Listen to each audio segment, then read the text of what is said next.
So hello बच्चा party, कैसे आप सब लोग। आई थिंक आप सब बढ़िया होगी, आपकी प्रिपरेशन एकदम धमाकेदार से चल रही होगी। तो मैं आपका अपना प्रांजल भैया आप सबका स्वागत करता हूँ Om institute class 11th and 12th channel पर। तो जैसा को आपको पता ही है, हमारा चैप्टर नंबर 5 चल रहा है। 5th का नाम है मॉलिक्यूलर बेसिस ऑफ इनहेरिटेंस। तो इस चैप्टर में जो हमारा चैप्टर 5 है, कौन सा, मॉलिक्यूलर बेसिस ऑफ इनहेरिटेंस। आज का जो हमारा टॉपिक है वो है टीआरएनए। क्या है? टीआरएनए। इससे पहले जो आपको कवर करने हैं, बेसिकली देखो टीआरएनए क्या है, आपको भी पता है। टी से क्या होता है? ट्रांसलेशन। कोऑर्डिनेट करा रहा हूं आपको, ठीक है। वैसे टी से पूरा अगर फुल फॉर्म करें तो इसका फुल फॉर्म है ट्रांसफर आरएनए। इस आरएनए का क्या नाम है? Transfer RNA. बट आपको टी से एक कोरिलेट क्या करा रहा हूं? ट्रांसलेशन। यानी जो टी आरएनए का इंपॉर्टेंट रोल होता है ना, सबसे ज्यादा होता है ट्रांसलेशन प्रोसेस में। तो इससे पहले आपको क्या करना है, टी आरएनए से पहले एक बार जेनेटिक कोड जरूर पढ़ लेना। इसको जेनेटिक कोड, क्योंकि जब टीआरएनए करेंगे, टीआरएनए एंटी कोडोन कोडोन, तो अगर आपको कोडोन क्लियर नहीं होगा तो थोड़ा सा यहाँ पे प्रॉब्लम जरूर फेस करोगे आप, ठीक है ना।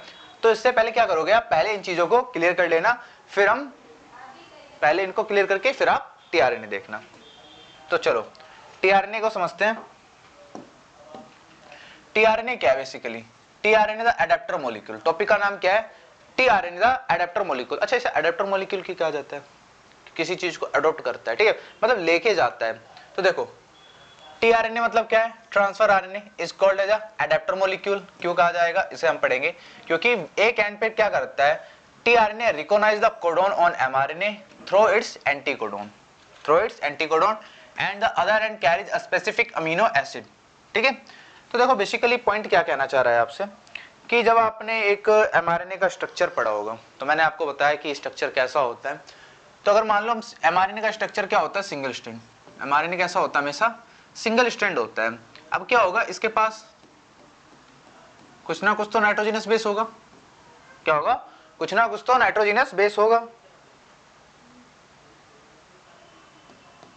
तो देखो अब यहाँ पे क्या होगा, हमने मान लिया एक कुछ भी हम बना देते हैं,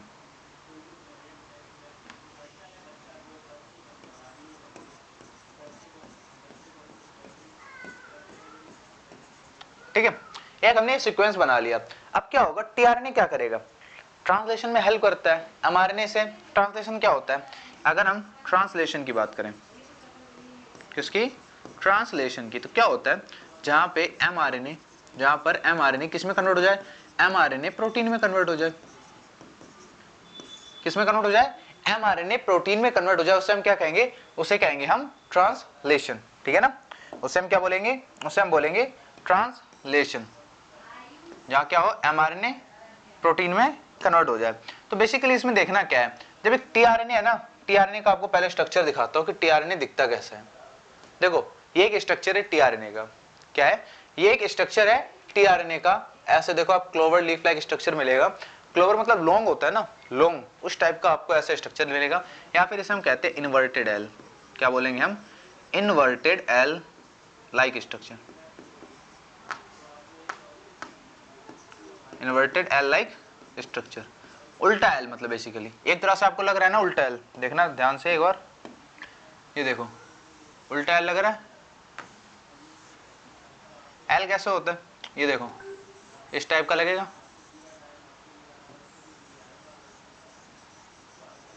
ठीक है, ऐसे लग रहा है इन्वर्टेड एल। इसे इन्वर्टेड एल लाइक स्ट्रक्चर कहते हैं। उल्टा एल बना, क्योंकि सीधा क्या होता है? ऐसे होता है।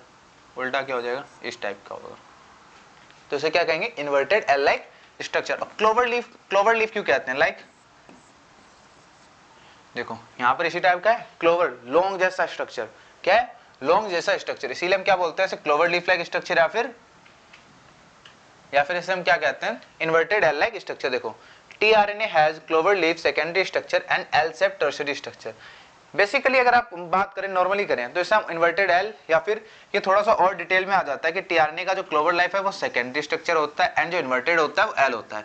लेकिन हमारे एनसीईआरटी में इतने ज्यादा डिटेल में नहीं दिया है, इसीलिए हमें एक डायग्राम को याद रखना है, एंड उसे चाहे हम क्लोवर लीफ की तरह दिखा रिप्रेजेंट करें, चाहे फिर हम इन्वर्टेड एल की तरह रिप्रेजेंट करें, हमारा दोनों ही गलत नहीं होगा। तो देखो यहाँ पे टीआरएनए क्या बता रहा है, लाइक ये हमने क्या बना दिया, एमआरएनए का सीक्वेंस बना दिया।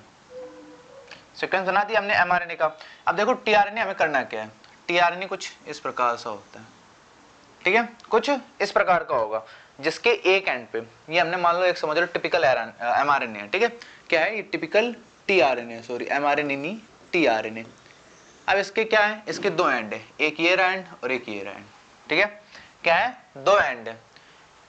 One of end recognize the codon, पहला एंड क्या करेगा, रिकॉग्नाइज को कोड करेगा on mRNA through its anticodon, anticodon से कोड करेगा, ठीक है ना। And the other end carry a specific amino acid, the tRNA act as a bridge between M codon and amino acid के बीच में क्या देखो, tRNA एक ऐसे एज करता है, एक ब्रिज है, tRNA क्या है, एक ब्रिज है किसके बीच में, तो mRNA और अमीनो कोड्स में, क्या है mRNA और अमीनो कोड्स में बीच है। अमीनो कोड्स आपको याद है, कोडोन जिससे बनता था, टोटल हमारे पास 20 अमीनो एसिड है, जिसके पास कितने कोड में होते हैं, तो 64 कोडोन में वो कोड्स होते हैं। तो यहाँ पे इनके बीच में क्या एक ब्रिज का काम करता है, क्या करता है, ब्रिज का काम करता है। देखो 5 एंड 3 एंड, ठीक है, बेसिकली एक एंड ये होता है, एक ये एंड ये होता है, लेकिन हम अभी 5 to 3 एंड की बात करते हैं। तो क्या होगा यहाँ पे देखो, ये क्या होगा हमारा 5 एंड और ये 3 एंड। तो जो tRNA होता है ना, जो क्या होगा tRNA होगा, जो यहाँ पे tRNA होगा उसके 3 एंड पे, उसके 3 एंड पे क्या होगा, तो 3 एंड पे कोडोन होंगे, क्या होंगे कोडोन, कोडोन भी नहीं, उससे हम कहेंगे उसे हम कहेंगे इस पे होता है अमीनो एसिड, सॉरी क्या होगा, इसके पास होगा यहाँ पे अमीनो एसिड। एंड जो नीचे ये लूप है ना, जहाँ पे लूप प्रेजेंट है, ये लूप स्ट्रक्चर है, वो क्या कैरी करेगा यहाँ पे, वो करेगा एंटीकोडोन, क्या कैरी करेगा, एंटीकोडोन कैरी करेगा। लाइक हमने यहाँ स्ट्रक्चर बनाया, ठीक है, क्या बनाया, स्ट्रक्चर बनाया। अब ये एक mRNA का स्ट्रक्चर है, किसका स्ट्रक्चर है, mRNA का स्ट्रक्चर है। अब यहाँ पे क्या होगा, हमें इसे कोड करना है, क्या करना है, कोड करना है। तो अब हमने ये पढ़ लिया कि अमीनो एसिड के एक एंड पे क्या होगा, एक एंड मतलब हम यहाँ पे दो एंड, एक ये बात कर रहे हैं, एक इसकी बात कर रहे हैं, ठीक है। हम इस टर्म में क्या करेंगे, जो उसका बेस है ना, बेस एंटीकोडोन को कैरी करेगा, जो इसका लूप है, लूप का जो बेस है वो क्या करेगा, वो एंटीकोडोन को कैरी करेगा। यानी यहाँ पे मान लो अगर कहीं AUG लिखा है, क्या लिखा है AUG, तो A का अपोजिट क्या होता है U, U का A, G का C, तो ये क्या करेगा, UAC को कोड करेगा, किसको, UAC को कोड करेगा, यानी इसका अपोजिट लेकर आएगा। तो एक में क्या लिया, एंटीकोडोन लेकर आ गया। दूसरा 3 एंड पे क्या प्रेजेंट होगा, अमीनो एसिड, यानी यहाँ पर अमीनो एसिड लेकर आएगा, वो अमीनो एसिड लाइक AUG को कौन करता है, मिथ्योनिन, कौन कोड करता है, मिथ्योनिन कोड करता है, ठीक है। तो ऐसे हम मान लेते हैं यहाँ कुछ भी वेनिलिन मान लो, मैं कंफर्म नहीं हूँ कि यहाँ पर क्या ये कोड करके ले जाता है, बट हमने फॉर एग्जांपल ले लिया वेनिलिन को कोड करता है, किसको करता है, वेनिलिन को कोड करता है। या फिर आप एक ऐसे ही स्ट्रक्चर बना लो, कुछ नॉर्मल सा हमने बना लिया।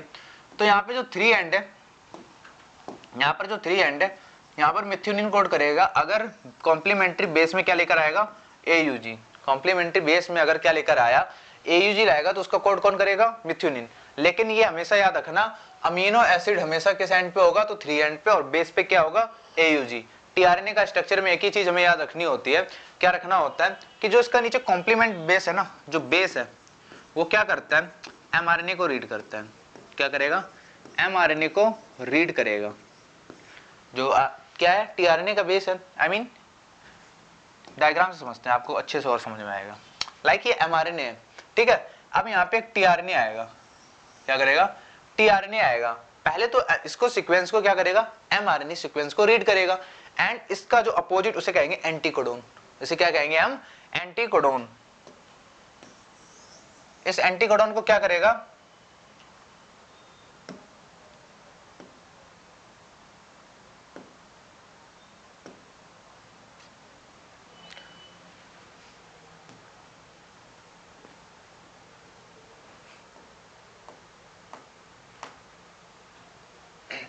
अब यहाँ पे इसको रीड करेगा, लाइक AUG है, ये इनवर्स। यहाँ पे पता है क्या करना होता है, इसको हमें नीचे लिखना होता है इस पूरे कोडोन को, ताकि यहाँ पे क्या हो, इसके ऊपर रीड कर सके, ठीक है। AUGCCGACGA, लाइक ये हमारा mRNA है। अब इस सीक्वेंस को क्या करेगा, tRNA रीड करेगा। लाइक AUG है ना, अब इसका क्या करेगा, कॉम्प्लीमेंट बेस पे इसका अपोजिट लेकर आएगा। जैसे U का है क्या है, A, एंड A का क्या हो गया, U का क्या हो गया, एंड जी का क्या हो गया सी। अब यहाँ पर क्या हो गया, यहाँ पे अमीनो एसिड लेकर आएगा। अभी क्या करेगा, जो इसका एक कोडोन है, एमआरएनए क्या है, एमआरएनए सीक्वेंस का जो यहाँ पर इसका कोडोन है, इसका ना जस्ट अपोजिट लेके आएगा। क्या लेके आएगा, अपोजिट, एंड यहाँ पर आके बैठ जाएगा। यहाँ पे क्या लेकर आया, UAC, क्या लेकर आ गया, UAC, एंड इनके बीच में क्या बन जाएगी, पेयरिंग बन जाएगी। फॉर एग्जाम्पल UAG, यहाँ पे एक टीआरएनए लेकर आएगा, यहाँ पे क्या आएगा, UAG एक टीआरएनए लेकर आएगा यहाँ पे, एंड यहाँ पे क्या लेकर आएगा, अमीनो एसिड। क्या लेकर आएगा, अमीनो एसिड। तो बेसिकली ट्रांसलेशन में टीआरएनए हेल्प करता है। एक तो अमीनो क्या लेता है, एंटीकोडोन लाता है, और एक अमीनो एसिड लाता है। क्या लेता है, एक एंटीकोडोन, एक अमीनो एसिड। अब ये बताओ अमीनो एसिड क्या करते हैं, तो अमीनो एसिड कौन, amino acid, amino acid help करते हैं, किसमें करते हैं, अमीनो एसिड हेल्प करते हैं फॉर्मेशन ऑफ प्रोटीन। प्रोटीन की फॉर्मेशन में क्या करते हैं, अमीनो एसिड हेल्प करते हैं, ठीक है ना। तो एक एंड पे क्या लेकर आएंगे, एक एंड पे लेकर आएंगे अमीनो एसिड, एंड नीचे कॉम्प्लीमेंट बेस पे क्या लेकर आएंगे, तो कॉम्प्लीमेंट बेस पे जो उसके पेयर है ना, जस्ट एंटीकोडोन लेकर आएंगे। एक कोडोन पे याद रखो, एक पे क्या लेकर आएंगे, अमीनो एसिड, एंड बेस पे कोडोन लेकर आएंगे। तो वो किसका काम हो गया, वो टीआरएनए का काम हो गया, ठीक है। ये देखो यहाँ क्या कोडोन, ये रहा AGU, तो क्या कोड लेकर आया, UAC, एक कोडोन यहाँ पे क्या है इसका एंटीकोडोन, और एक एंड पे क्या लेकर आ गए, एक एंड पे लेकर आ गए अमीनो एसिड, ठीक है। लाइक मैंने बताया था AUG के लिए, यहाँ पे AUG है, ये कौन सा प्रोटीन लेकर आया, ट्राइसिन को लेकर आया, ठीक है। तो क्या करता है, एमआरएनए को ये रीड करते हैं, रीड करने के बाद क्या लेके आते हैं, उसका एंटीकोडोन लेकर आते हैं, ताकि वो क्या कर सके, वहां पे बाइंडिंग परफॉर्म हो सके। यहाँ पे क्या हो सके, यहाँ पे इनके बीच में बाइंडिंग हो सके, नाइट्रोजनस बेस यानी हाइड्रोजन बॉन्डिंग, यहाँ पे H बॉन्डिंग हो सके। अगर मान लो ये बॉन्डिंग गलत लेकर आ गए, एक ही यहाँ पे आ गया, मान लो T आ गया, T यहाँ पे हम मानते हैं U आ गया, क्या U के बीच में बन पाएगा, तो कभी नहीं। हमें पता है A और U के बीच में बनता है, C और G के बीच में बनेगा, क्योंकि ये mRNA है ना। तो यहाँ पे U के बीच में आएगा, क्या बन पाएगा, नहीं। तो कभी भी कोड यहाँ पे परफॉर्म ही नहीं हो पाएगा, ठीक है। तो इसीलिए हमेशा स्पेसिफिक कोडोन ही एंटीकोडोन लेकर आते हैं। क्या लेकर आते हैं, स्पेसिफिक कोडोन। चलो फंक्शन और पढ़ लेते हैं, क्या है फंक्शंस ऑफ टीआरएनए। टीआरएनए के फंक्शन क्या है, पहले देखो, transfer amino acid to the ribosome during translation. अब ये क्या करते हैं, अमीनो एसिड को ट्रांसफर करते हैं, कब ट्रांसफर किसमें करते हैं, राइबोसोम में करते हैं, क्योंकि वहां पे क्या बनाना होता है, प्रोटीन बनाना होता है। यहाँ पे जैसे ये अमीनो एसिड है, कोडोन तो उसका क्या बना लेंगे, एंटीकोडोन से यहाँ पे हाइड्रोजन बाइंडिंग हो जाएगी, एंड जो बचा अमीनो एसिड, ठीक है। तो अमीनो एसिड क्या करते हैं, ट्रांसफर कर देते हैं राइबोसोम में, जहाँ पे क्या होता है, प्रोटीन सिंथेसिस, एंड इनके बन जाते हैं बॉन्ड, जिसे हम कहते हैं पेप्टाइड बॉन्ड। क्या कहेंगे, पेप्टाइड बॉन्ड, और इन्हीं से बनेगा प्रोटीन। तो ट्रांसलेशन में क्या करते हैं, हेल्प करते हैं। Recognize the correct codon RNA using anticodon. पहले तो ये रिकॉग्नाइज करते हैं, लाइक मैंने बताया, जैसे आपको बताया था, यहाँ पे कोई भी कोडोन है, ठीक है, लाइक ए। अब क्या करेंगे, तीन कोडोन क्या होते हैं, तीन के पेयर में होते हैं। अभी क्या करेंगे, जस्ट इसका अपोजिट लेकर आएंगे, जस्ट क्या लेकर आएंगे, अपोजिट लेकर आएंगे, जस्ट क्या अपोजिट लेकर आएंगे। तो रिकॉग्नाइज करते हैं, रिकॉग्नाइज करने के बाद क्या लेकर आते हैं, उसका एंटीकोडोन लेके आते हैं।